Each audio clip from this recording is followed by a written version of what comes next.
Hello, this is Reza Sami. I'm here again with you with another episode of Be the Ultimate Human Being.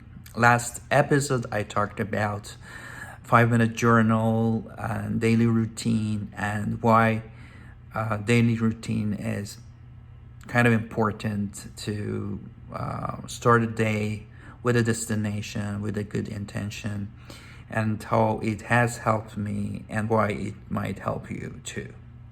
Today, I'm going to expand on meditation a little bit more and share with you my experience with meditation and give you a little bit more details of why to meditate.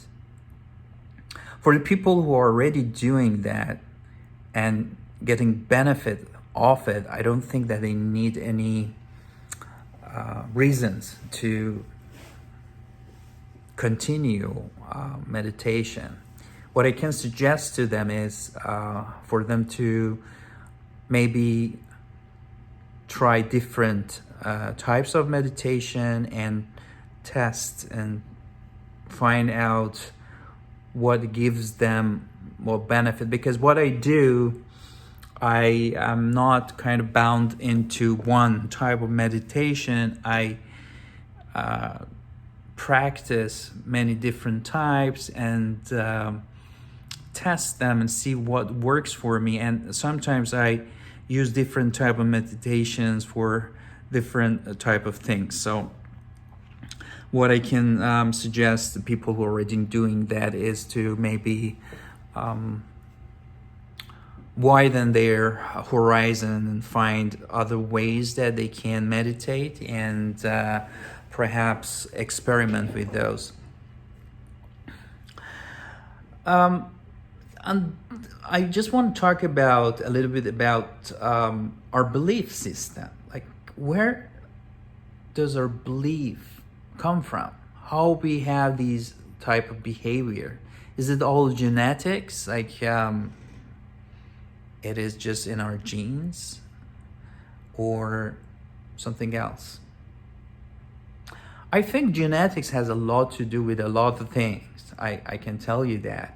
But I can't really ignore the fact that our belief system and the person we are right now is built by years and years and years of experiencing and being exposed to a variety of environments, or not variety of environment. You might have been raised in one type of environment and haven't gone outside of it and haven't experienced anything else. But the fact of the matter is, I think our perception of reality is deeply rooted in our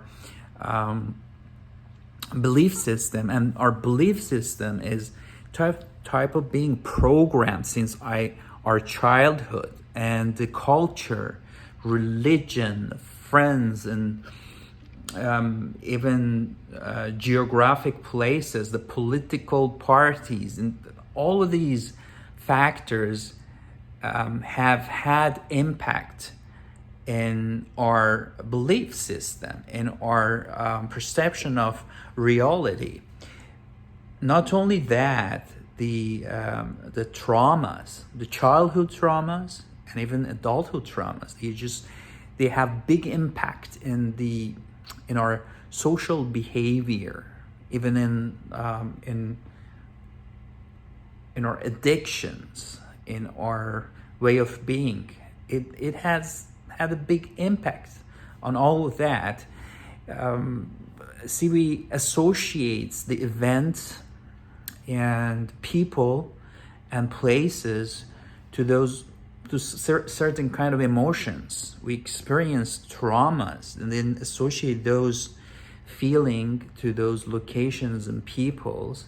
And sometimes in our current life, anything that reminds us those events or people will open up the old wound, if you wish, and expose us to same sort of feeling and emotions. Although we are living our life in current time, we are living in the past, because when we start our day thinking of, oh, how such and such did bad to us, thinking about that, just with merely thinking about that, we opening up our heart to a lot of the emotion we experienced maybe 5, 10, 15 years ago, as if we're reliving it.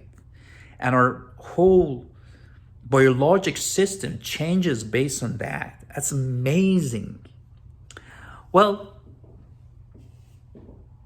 having experiences is important because it makes us wiser in regards to when we are making decisions. We don't have to repeat the same mistakes, perhaps.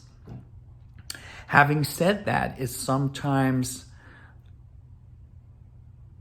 the way we act is so automatic and so without having the thought process involved that we just don't know the way we react. And this is going to be a part of our whole being. And that's when it is not that constructive for us. I'll give you an example. Imagine if you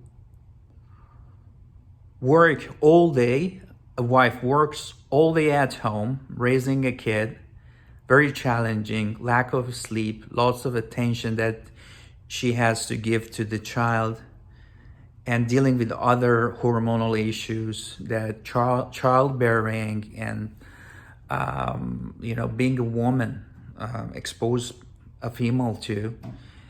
Having all these things happening every day at home, at the end of the day, exhausted, tired, and with full of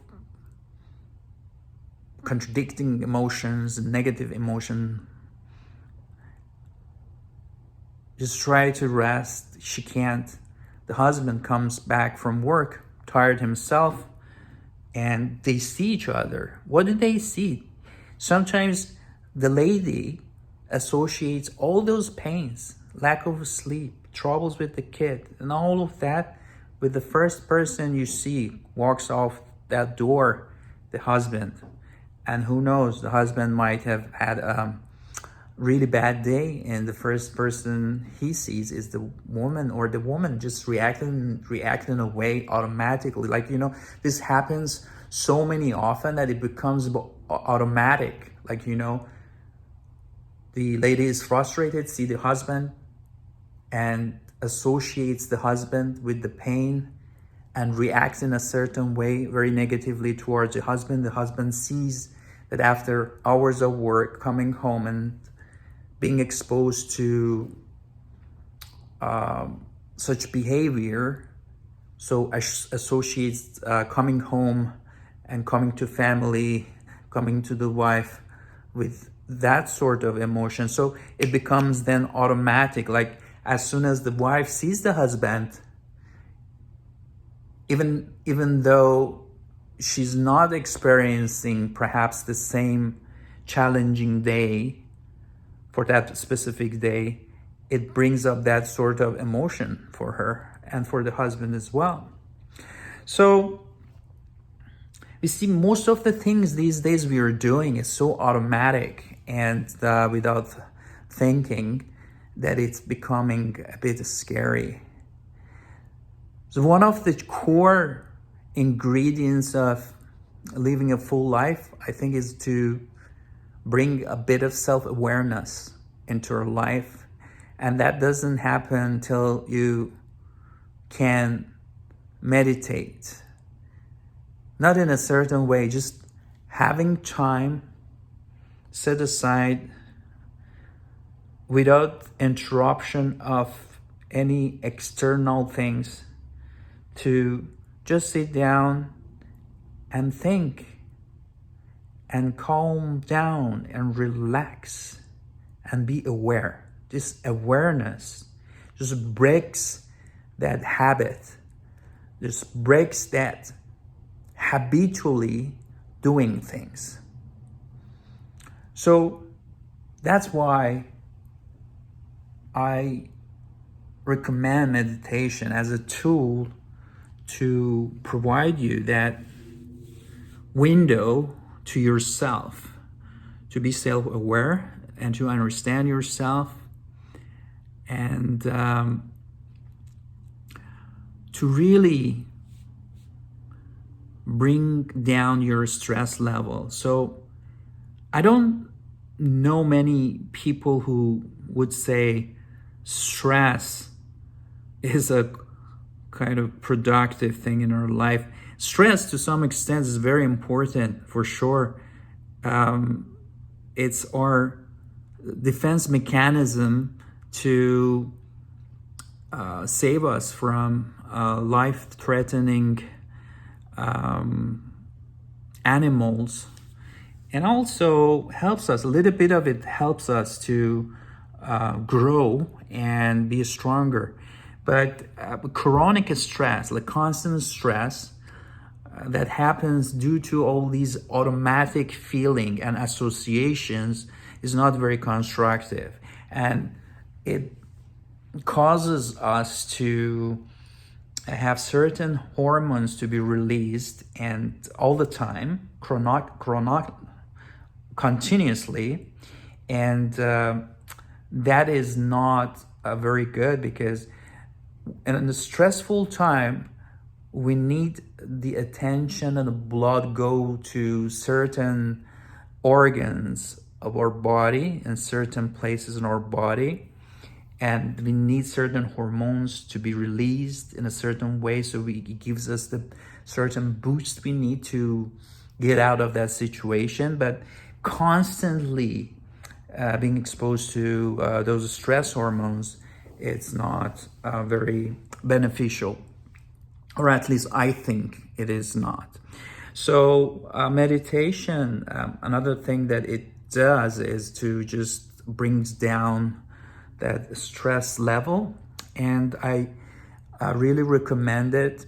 And I give you a bunch of apps that you can check out yourself. I really think that you should test and see what works for you. Just not one type might work for someone, and I've heard it from a lot of friends and people that, well, my monkey mind can't sit still, and there are ways to really handle that, and everyone minds wander. It's not just you. The fact of the matter is just to bring it back and sit it down again, and again, try different things. One of the apps that I meditate with, and I think is very useful one, and it's free, is called Insight Timer, which is INSIGHT Timer. So Insight Timer is really fantastic. There's so many guided meditations in there, and there's a feature in there that you can meditate on your own and listen to some sounds of monks, or relaxing a piano, or rainfall, those sort of things. There's so many good practitioners there. Sarah Bach is another person that I really follow, and I found her, Tara Brach, Tara Brach, which is BRACH, is the another person that I found in Insight Timer, and she's very, very good in what she does. And we can find certain timings, and even set the timer for a certain amount of time. So I found that useful. Just check it out. It's for free. It's by donation. If you if you have to support, like if you have fun to support them, do it's and if you get benefit of it, please do. So and there are some other ones that you pay for it, but just try different ones. There's so many free ones in YouTube and other platforms that you can follow. Just check it out. Find and I've seen there are events happening online, group meditations, and there's some free ones. You just test them. Just go and it's usually free, at least a couple of sessions. If you can join one of those, and if it can bring so much happiness and so much good intention in your life, it's beneficial. One of the things it really helped me, like if you still have someone in your life that you really don't like or even hate, I really recommend to dig into love and kindness meditation.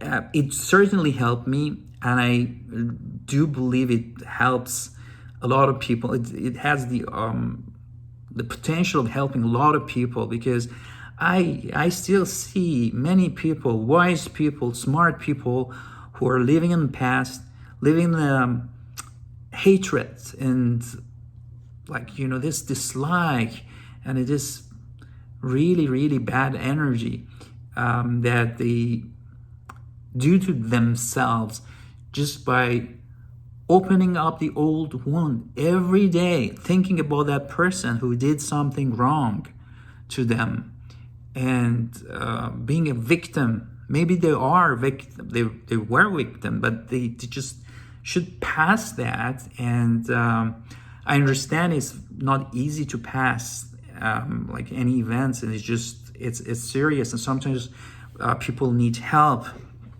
which if you do, please do use help and get past that and live your life. So one of the things that really, again, helped me was the love and kindness, and forgiving people who I thought did bad to me or caused a lot of trauma in my life. Forgiving those people really opens up a big window for you. I hope you find this friendly chat useful. I really hope that you give it a try and meditate, and I hope that this has been useful for you. If it has been useful, share it with the people you think that they might gain some benefit. And I love you all. Take care. Till next time.